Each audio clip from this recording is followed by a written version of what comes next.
వంశీ 5వ తరగతి చదువుతున్నాడు. రోజూ బడి నుంచి ఇంటికి రాగానే పెరట్లో ఉన్న వేప చెట్టు కింద ఆడుకోవడం అంటే వంశీకి చాలా ఇష్టం.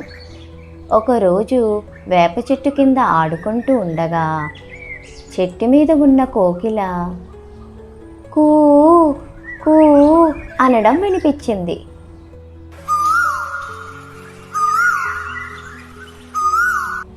వంశీకి కోకిల గానం నచ్చి తాను కూడా కూ కూ అన్నాడు. కోకిల మళ్ళీ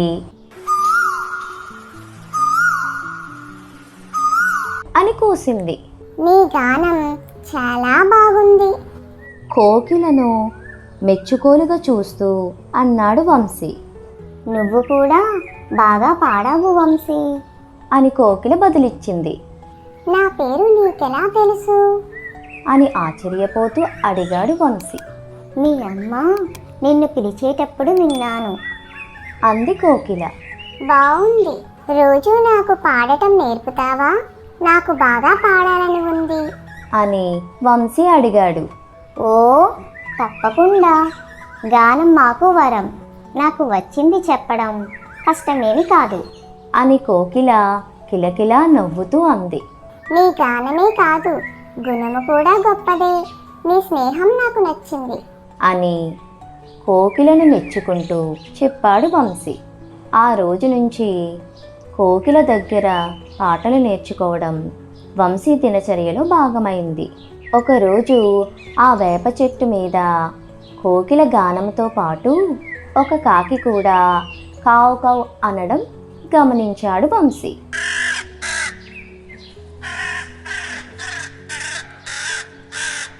ఈరోజే కాకి చెట్టు మీదకి వచ్చి వాలింది. అందంగా గూడు కూడా కట్టుకుంది అని చెప్పింది కోకిల. వంశీ కాకిని అది కట్టుకున్న గూడును పరిశీలనగా చూశాడు. తిరిగి కోకిలతో పాటుగా పాడటం ప్రారంభించాడు.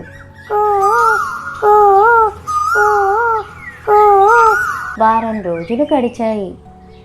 ఆ రోజు వంశీ అలవాటులో భాగంగా కోకిలతో పాటుగా పాడుతుండగా కాకి కావు కావు అంటూ అరవటం విని ఒక్కసారిగా దాని వంక చూశాడు. నువ్వు కావు కావు అంటూ అరవకుండా కోకిలలా కూ కూ అని కూస్తేనే ఈ చెట్టు మీద ఉండనిస్తాను, లేకపోతే తరిమేస్తాను అని కాకితో గట్టిగా అన్నాడు. కోకిలకు వంశీ ప్రవర్తన వింతగా అనిపించింది. కాకి ఎన్నిసార్లు ప్రయత్నించినప్పటికీ కావు కావు అని అరిచింది, కానీ కూ కూ అని కూయలేకపోతుంది. ఎంత ప్రయత్నించినా నా వల్ల కావడం లేదు అని కాకి వంశీ వైపు దీనంగా చూస్తూ అంది. అయితే గూడుతో సహా తక్షణమే ఈ చెట్టును వదిలి వెళ్ళిపో. నువ్వు ఇక్కడ ఉంటే ఊరుకోను అని వంశీ కాకి వంక కోపంగా చూస్తూ అన్నాడు. వంశీ విపరీత ప్రవర్తనతో కోకిలకు చాలా బాధ వేసింది. వంశీ, నీ మంచి గుణం నచ్చి నీతో ఇన్నాళ్ళు స్నేహం చేశాను, కానీ నీ అసలు రూపం ఈరోజే తెలిసింది. నా సాటి పక్షిని నువ్వు గెంటేస్తుంటే చూస్తూ ఊరుకోలేను. ఎంత సాధన చేసినా కుహు కుహు అని కాకి కుయ్యలేదు, కావు కావు అని మాత్రమే అరవగలదు. ఈ విషయం నీకు తెలిసి కూడా కాకిని ఏడిపిస్తున్నావు. ఈరోజు కాకిని పొమ్మన్నట్టే రేపు నన్ను వెళ్ళగొడతావు. నేను కూడా ఇప్పుడే వెళ్ళిపోతాను అని కోకిల అంది. అప్పుడు వంశీ కాకితో, చూసావా, సాటి పక్షి వల్ల మమకారంతో కోకిల నిన్ను సమర్థించింది. కానీ నువ్వు 2 రోజుల క్రితం కోకిల తన గుడ్లను నీ గూటిలో పెడతానని అడిగితే నువ్వు ఒప్పుకోలేదు. అయినా కోకిల అవేవి నీ మనసులో పెట్టుకోలేదు. నీకు అండగా నిలిచింది. సాయం చేసే గుణం గొప్పదని నిరూపించింది. నీకు గానం రానట్టే కోకిలకు కూడా గూడు కట్టుకోవడం రాదు. ఈ విషయం నీకు తెలిసి రావాలని ఇలా అన్నాను. ఇప్పటికైనా కోకిల మంచితనం నీకు అర్థమైందా అని వంశీ కాకితో అన్నాడు. వంశీ తన మేలు కోసమే ఇలా ప్రవర్తించాడని కోకిలకు అర్థమయ్యింది. వంశీకి కృతజ్ఞతలు చెప్పింది. కాకికి తన తప్పు తెలిసి వచ్చింది. అనగనగా ఒక అడవిలో సింహం ఉండేది. అదే అడవిలో ఒక చిట్టెలక కూడా ఉండేది. ఒకనాడు సింహం చెట్టు కింద పడుకుని ఉండగా పక్కనే ఉన్న కన్నంలోంచి చిట్టెలక వచ్చి చెట్టుపై నుండి సింహం మీదకు, సింహం మీద నుండి చెట్టుపైకు అటు ఇటు దూకుతూ ఉంటుంది. సింహానికి మెలకువ వచ్చి ఎలుకని గమనించక వేరొక చోట పడుకుంటుంది.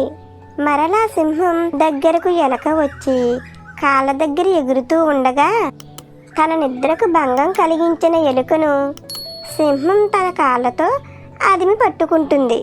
చిట్టెలకు గడగడ వణుకుతూ, మృగరాజా, నన్ను ప్రాణాలతో విడిచిపెట్టు. ఎప్పుడో ఒకప్పుడు నీకు ఉపకారం చేస్తాను అని అన్నది. ఆ చిట్టెలుక మాటలకు సింహం పెద్దగా నవ్వి, ఏమన్నావు? నా చిటికెడి వేలంత లేవు, నీవు నాకు సహాయం చేస్తావా? అని అన్నది. ఈ అడవికి రాజుని నేనెక్కడా? కన్నంలో దాక్కునే నీవెక్కడా? అలాంటి నీవు నాకు బదులు ఉపకారం చేస్తావా? ఎంత విచిత్రం! సరేలే, పో అని సింహం పెద్దగా నవ్వుతూ చిట్టెలుకని విడిచిపెట్టింది. బతుకు జీవుడా అంటూ చిట్టెలుక పారిపోయింది.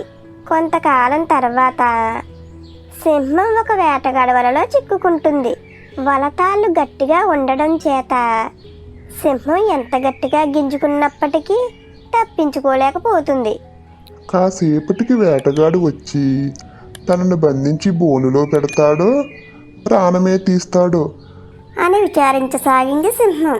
అటువైపుగా వెళ్తున్న చిట్టెలుక సింహం దీన పరిస్థితి చూసి అయ్యో పాపమని జాలిపడి తన వాడి దంతాలతో గబగబా కొరకసాగింది. అది చూసి సింహం ఆశ్చర్యపోయింది, ఆనందించింది కూడా. చిట్టెలుక వలతాళ్ళు కొరకటంతో సింహం వల నుండి బయటపడింది. చిట్టెలుక ముఖం చూడటానికి సింహానికి సిగ్గనిపించింది.